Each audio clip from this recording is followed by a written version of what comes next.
Welcome to the Ken's Think Tank Season 3 finale. My next guest was in Farmington for the film festival last month, so I took the opportunity to put him in the think tank and take him out for some coffee and a drive. Most people know Quinton Aaron for his portrayal of Michael Orr in The Blind Side, along with Sandra Bullock and Tim McGraw.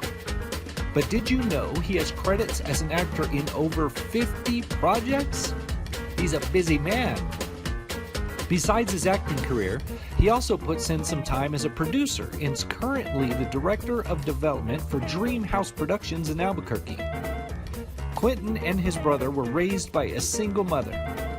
He dealt with the hardships of bullying as a child, and has since founded the Quinton Aaron Foundation so he can help kids who are dealing with bullies and other childhood difficulties. Quinton is a really nice guy who is hilarious once you get him telling stories. There are a few really funny stories in this episode, so you'll want to watch the entire season finale. Want to see how it goes? Come along for the ride in Ken's Think Tank. Ken's Think Tank is made possible by the following sponsors. Trattoria de Bernardoni is Farmington's authentic Italian restaurant. Rooted deep in Italian history, the Bernardoni family treats your family to food that loves you back. Drop in and tell them Ken sent you. You'll be glad you did. From the moment you walk into the Cave Men's Grooming, you understand this is no average barbershop. This is a place for men and their grooming needs. In a world full of guys, be a man. Drop by the Cave Men's Grooming and join the revolution. 505 Motorsports in Farmington is awesome. They sell vehicles of all makes and models, as well as four-wheelers, motorcycles, boats, RVs, and more. They even offer in-house financing and co-signment. Mr. Quinton Aaron. Yes, sir. You are right now, so we're filming this during the film festival. So Yes. you're here for the film festival. Everybody knows you from The Blind Side. That's what you're most known for. Yeah. But you've done a bunch of other stuff besides that movie, including Aurora's Law. Yes. That came out. Brent Garcia made that, and you played the friend of the love interest. Yes. Nailed it. Thank you. So a little bit, it's not a funny movie, it's a faith-based movie, and it's Yeah. got a pretty serious message and a really good message at the end of it, but you provided like a little bit of, I want to say, comedic relief. It wasn't I did. necessarily funny, but it was, we got some giggles out of you. Yeah, I feel like that was my job. Yeah. I feel like I was brought in to kind of bring some funny Lighten the mood a to little a bit. heavy environment and a heavy but real and necessary environment. Definitely. Like as far as where the story is, I really feel like it was something that was worth being told, and a lot of people I think they'll love to see it, honestly. Like, it was a great story. That was my first really time was. seeing it at the screening, and there was a couple moments that had me kind of like, Yeah? oh, it's so dry in here. My eyes are watering. Yeah, it was crazy, man. And Yeah. I never really did much in the comedy department, but Right. I was cracking up at myself. Yeah. I feel pretty good about my performance. I'm like, Yeah. okay, I can bring the funny a little bit. I can do what I can. So Yeah. yeah, it was pretty good. So, in fact, I mean, you represent kind of almost the entirety of the happy moments in that film. Pretty much, yeah. Yeah, it's heavy. It's got a deep message, but it's really, really worth seeing. So, how did you get involved in that project? Actually, through Eric. Yeah. Yeah, Eric and Brent had worked on something previous to that. I forget the name of it. Right. But they did a project together back in the day. And I guess Brent reached out to Eric about Aurora's Law and asked about me, or Eric told him about me, and it was one of those two things. Right. A few years ago, I'm getting a little old and my memory ain't what it used to be. Yeah, But that's the yeah, best it of us, was man. one of those two things that happened. Okay. And from that, yeah, I got involved. I spoke with Brent. He told me about the project, and I was like, yeah, I'm down. Because for me, it's funny, I said, for me, it felt like I was the the token black guy in a romantic comedy. And I was like, I like it. I love it. Scratch it off the bucket list. You kind of were. You know? I mean, you kind of were. So. Exactly. I was like, that was pretty cool. My boy was cracking up when I said that. I was like, yeah, no, that's what it feels like, you know. But it was cool because I actually always wanted to be that kind of character, right? You know, so many times. It's funny. I was at this seminar a few years ago, or it was like a workshop at a film festival a few years ago, and they were talking about how the art of the casting directors is fading. It's a dying craft, you know. It's like production companies, they still hire casting directors or whatever, but then now you got producers and directors trying to do it themselves, and they're overlooking quality talent because it's not their job to go out and find talent. Yeah, that's a whole other skill set. That's what the casting directors are supposed to do. Exactly. Yeah. But it's like when you do the casting director's job, you make it hard for them to go out and find you good actors and actresses that are really out there that deserves a chance because you're packing your project with names because you hope that it sells. And I get it. I'm not taking anything away from hiring the popular names, but it's like don't overlook talent because at the end of the day, when people see your project, if it sucks, it sucks. Right. 9 times out of 10, if you didn't let the casting director do their job and your project sucks because of the names that was in it, and your project sucks because of you. Yeah, you know what I mean? Exactly. Because you didn't let the people that specialize in casting movies cast your movie. I'm fortunate to be in a position that I'm in with Dreamhouse right now. Yeah. Because let's just go back to the past 10 years. So The Blind Side. Right. My mom got me the audition, right? Right. She put me in front of the people for this film, but unfortunately passed away before she saw it come to pass. That's too bad. Yeah. So, like, she wasn't around to see me get the part. But then she was my biggest supporter, the person that had my back over everything. Yeah. And now she's not there, so now I'm thrusted into this new world, full throttle, with people who don't know how to represent me, don't know anything about me. All they see me as is a big black guy. Right. So I don't get many opportunities because I'm being pitched as a big black guy. Right. And not an actor. Yeah. My mom used to always tell me, she was like, don't wait for people to represent you because they're going to misrepresent you. Because they don't know you like you know you. Exactly. You support yourself. You pitch yourself. You represent yourself better than anyone else can ever do. Because you know who you are. You know what your strengths and what your weaknesses are. Right. And you know what you have the desire to do and what you don't have the desire to do. So in this business, we're taught, oh, you have to get the top agent. You have to get the top manager. Right. But even having them, a lot of times actors get shelved. Oh, yeah. Your agent will pigeonhole you into a certain thing. Yeah. And when it's not working out for you, they'll say, okay, this client isn't hot right now. I'm just going to shelf them until something perfect comes along. Even if I did have a top-notch agent or whatever, I'd still be working for myself. Post Blind Side, there was Law & Order SVU, Drop Dead Diva were the only 2 projects that I've done where, you know, I got the opportunity through representation. Right.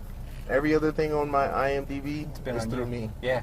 I've been networking. I've been building relationships. I've been pitching myself to certain situations. I don't wait for people to pitch me because they don't know me. Right. You know, and they don't know what I can or can't do. Yeah, so, no one knows you better than you. Exactly. Yeah. I've done a ton of things. And personally, I feel like there's a lot of projects that I've acted in since The Blind Side that I've killed my performance in better than The Blind Side. Yeah. But people haven't seen them because they're not mainstream.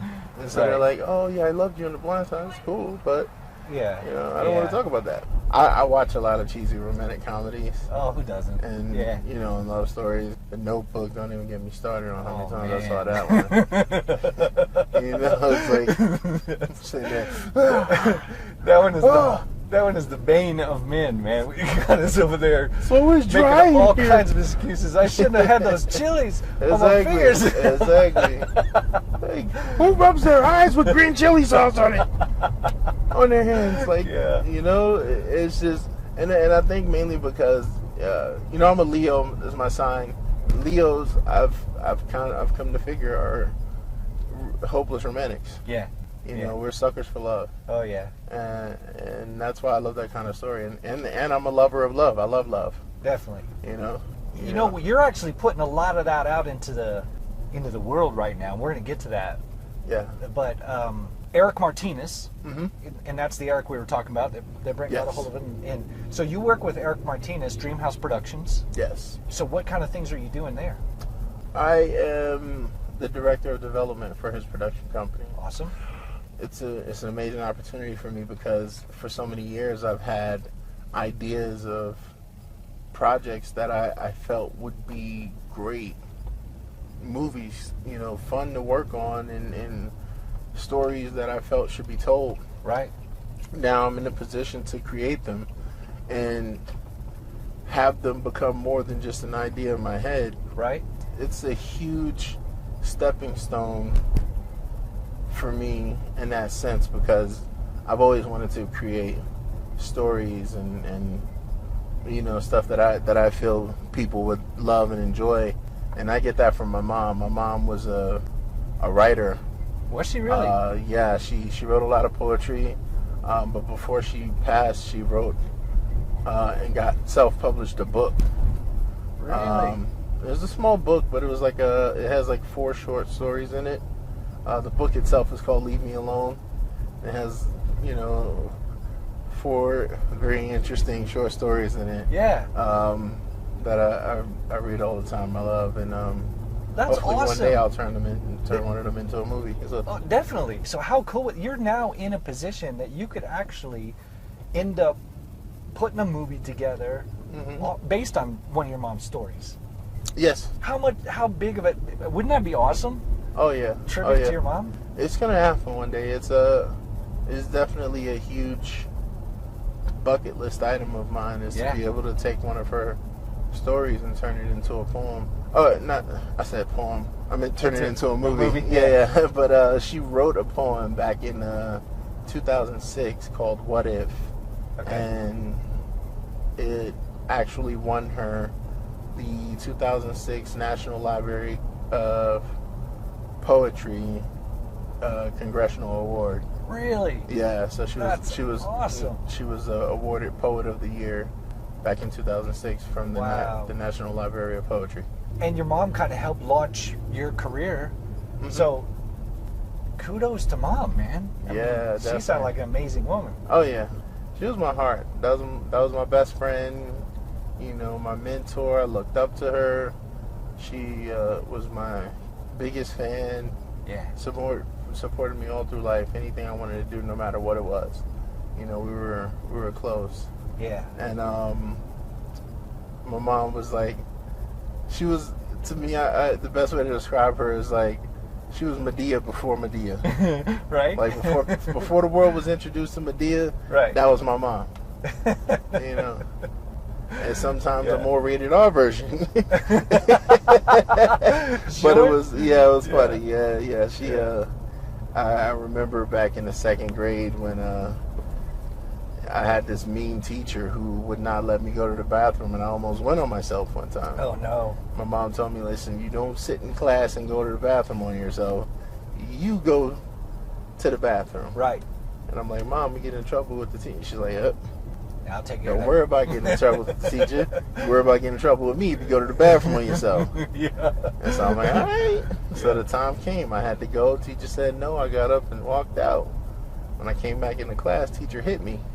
Oh, no. Like slapped me across the... So I walked out the class, went to the principal's office, and the principal, we had like this cool, like militant type principal. Yeah. Never really seen him afraid of anybody. He was afraid of my mom. Yeah, he was. Yeah. So, needless to say, that day I spent the whole day in the principal's office. I had McDonald's. I had ice cream cone, Happy Meal with the toy. I read the lunch menu off the PA system. I was the principal's, you know, personal assistant / road dog that day. It was pretty cool. Forgot all about that encounter with the teacher. But what made it so bad is that the slap that she gave me left the imprint on my cheek. Oh. That was there when I got home. Oh. Yeah, it was like a little discoloration or whatever. Yeah. So, yeah, because she laid into my face. Yeah. So when my mom saw it, what happened to your face? I'm like, oh, I did what you said. It just instant cry because the way she said it, I thought I was going to get beat. So I just started, I did what you said to do, and she hit me. You know how we cry when we're all dramatic when we're younger. Yeah. So she's like, oh, okay. All right, go lay down. Take a nap. So I was confused because I'm like, I thought she was going to hit the wall. I thought I was in trouble. Yeah. So I went and lay down, take a nap. Next day in school, there's a big fire drill assembly. So the entire school is in this big like hall area where every class is lined up. Yeah. Single file, all the way across. At the end of the drill, before we're dismissed back to our classes, the fire chief, inspector or whatever, and the principal walk out the door to go and do whatever it was they were going to do. Right as we were watching them walk out the door, in walks my mom. And she starts scanning the room and saw me. She spots me easily because I was, all through school, I was the tallest kid in every grade. So spots me easily and she's like, where's she at? She mouthed that to me and I read her mind like, where's she at? And I'm like, oh Lord. Here we go. Here we go. So I just pointed straight ahead because I was lined up in the ladies' class. Yeah. So I was put my head down and point. I thought she gonna go over there and fuss at the lady. She asked her one question: "You hit my son?" The lady said, "Yeah." As she's saying, "Yeah," my mom grabbed the back of her hair, started slapping the crap out of her. Oh, no. Don't you ever put your hands on my kid again. And you know how they say, I don't know if everybody does this, but black people, we got a tendency to talk when we beating somebody every behind. syllable. Every syllable. Every syllable, man. If you got a 3-syllable word, you getting hit three times through one word. Yeah. You must be out your damn mind. It was, I'm up there screaming and crying, Mama, no! Mama, stop! Like, I thought she was going to jail. I was going to end up in foster care. I was stressing out, man. I was about to have a heart attack. I can't take this, man. Nothing gonna take my mama. I don't got no daddy, no. How can mama's done? It was crazy, bro. Like, man, cops trying to pull her off of the teacher. Everybody standing around screaming. Not one other teacher wanted to jump in. No. No. Stay out of that one. Hell no. They was not. They didn't want none of that action. No, sir. They was getting ready to try to put the handcuffs on my mama. Principal ran up and cleared everything up. No. See, this lady right here that's about to get fired, she slapped him. Right. That's his mama. Take the cuffs off of her. Yeah. And I was... he saved her because she was for sure gonna go to jail, bro. I was like, I will never forget that day. I was all of 7 years old in the second grade. I was like, oh man, don't mess with a mama's baby, man. Exactly. Do not do that. And from then on, in that school, man, the bullying that I was facing, kind of became a dead issue because no kid wanted to be the kid that was messing with me and had my mom found out about it. Because they didn't know what she was going to do. Hold on, she came to the school. I don't want that dude's mom coming after me. She came to the school and beat the dog crap out of a teacher in front of the whole school. Man, you know, you can imagine what these elementary kids thought. Nah, bro. She ain't going to survive that one. She'll beat me and my mama up. I ain't messing. His mama crazy. Nope. Oh, no. And she would do like little random drop-ins at the school because she knew I was being bullied. Just like randomly find out what class I was in and just come walking in. Everybody, hey, Miss Mary. They be talking. She walk in. Everybody act like it's their mama that walked in. They get so straight. You know, I give all kudos to my mom because she did an amazing job with what she had. And raising, that's not easy being a single parent. Exactly, and raising me and my brother. You know, and the sacrifices that she had to do. You know, my biggest regret is that she wasn't able to live long enough to see the success that came from the opportunity she's given me. Right. And you know, she wasn't still around for me to buy her that house and Right. you know, that car and say, "Here you go, mama, it's yours." Yeah. You mentioned bullying. And so many of us, I was bullied my entire school career, and that's a very serious thing. And so you were bullied as well. All through elementary school for the most part. And it was funny. A lot of it was my fault because, you know, something I tell kids today that go through bullying, you gotta talk about it. Find someone to talk to. Yeah. Tell somebody. You take away the power of the bully when you start opening your mouth and telling on them. Yeah, it's not a secret anymore. Because everybody got a certain level of trouble that they don't want to reach. Right. Even the bullies. Yeah, it's true. They showed it behind all they want. Some of them bullies got crazy parents too. That teacher get to the point, I'm gonna call your mom. Oh, chill. Miss Johnson. He ain't gotta do all that. Come on now, my mama crazy. Nah, no, chill. I'll be good. Look, I'll be good.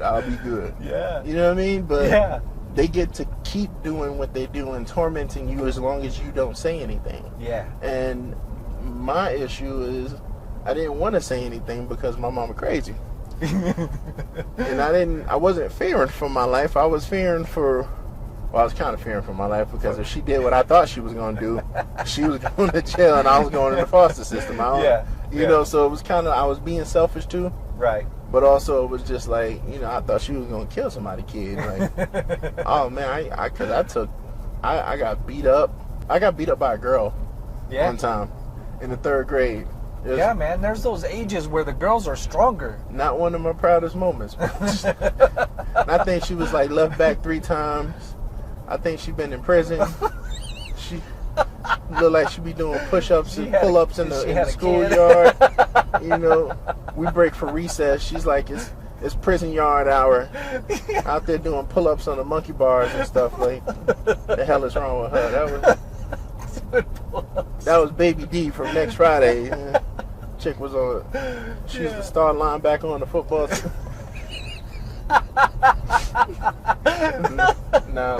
Yeah. She beat me up, but it was one of those things where it was like. So you formed a foundation. I did. Quinton Aaron Foundation to help kids with bullying and help. It was, like, you know what's funny? It was like help to get through it or figure it out. Yeah, and I named it the Quinton Aaron Foundation because I really didn't want to just cater to one thing, to one cause, because I believe in helping kids all across the board, whether you're dealing with homelessness, bullying, if you're some kind of domestic abuse that's going on in a household and you're afraid to talk about it. I wanted to be able to help kids all across the board with my foundation. Right. You mentor a lot of kids. I try. Yeah, I like helping. I feel like the knowledge that I've been blessed to gain over the years is not just for me. It's for me to help people who are less fortunate. You know, and when you know something, you want to tell people about it. You know, you want to try and shield them from making some of the same mistakes that you've made. Sure. You know, say, hey, look, I know what you're about to do. I've done that. Didn't work. You should probably just try this. Yeah. And I'm just saying from experience. Right. I've been down that road that you are about to partake on. And what you're about to do is not going to work, bro. Trust me. I know. I see you. I'm watching. That's not going. You're going to fall. Yeah. You know. Yeah. And then sometimes it's like when you give that bread, you just got to sit back and say, hey, if they take it, they take it. If not, they got to bump their head, because sometimes people got to learn for themselves. They do. Know? I mean, some mistakes are kind of needed, you know. Just exactly. You can give advice, but you got to let people bump their heads. You got to let them learn for themselves, because if you try and walk them down their path, then you're not doing anything but hurting them in the long run, because they're not really learning anything. Yeah, they don't know if why they they're have on their that hands held throughout their entire way. If they're shielded from struggle, or if they're shielded from pain or shielded from failure, then they'll start to think that those things are never supposed to happen, and they won't be able to handle it when it does. Right. So, hey, man, I appreciate this, but I can't man. let you out of the truck yet until I ask you, what do you think of Farmington? I love Farmington, man. Yeah. It's you know, it's funny. I lived in enough big cities to last a lifetime. Yeah. And as I'm getting older, I'm like 35 now. I just turned 35 last month. I'm at that point where it's just like, you know, I'm going after the things that matter most to me in life. Yeah. You know, God, family, my career, my health. Well, man, I've taken up too much of your time, so I know you're a busy guy. So I appreciate you coming along the ride. I appreciate you being here in Farmington and helping out with this thing. It's amazing. So. Oh, no problem. And keep doing the good work you're doing. I mean, in films and behind the scenes in films, but also with kids and everything. Yeah, that's important work. So. Exactly. Really appreciate it. You know, like the song says, I believe the children are our future. Right. Teach them well, let them lead the way. That was my little vocals for today. I like the country accent on that. Exactly. I was Beautiful, a country man. singer in another life. Yeah. Awesome. I tried to do some country singing with Tim McGraw one time. Didn't go too well. Did you really? Yeah. 'Cause he was always singing on set, but he just sounds so much better than me when he sings country. And I tried, but I'm like, you know, doesn't really work out. He's done it a couple times. He does. Yeah, you know, once or twice, you know. Once or twice. Yeah. We all sing good in the shower. Yeah, we do. Yeah, every one of us. At least we think so, anyway. Yeah. You ever see those videos where people be singing and they got their headphones on? Yeah. And it's like, this is what they hear. They're killing But then they Yeah. do the thing like, this is what you hear. Yeah. And they be all off key, all like sounding terrible. Oh, man, that's how they always roll. I was like, yep. Yes. Yeah, that's exactly how it goes right there. Exactly. Awesome, man. I appreciate it. All right. Thanks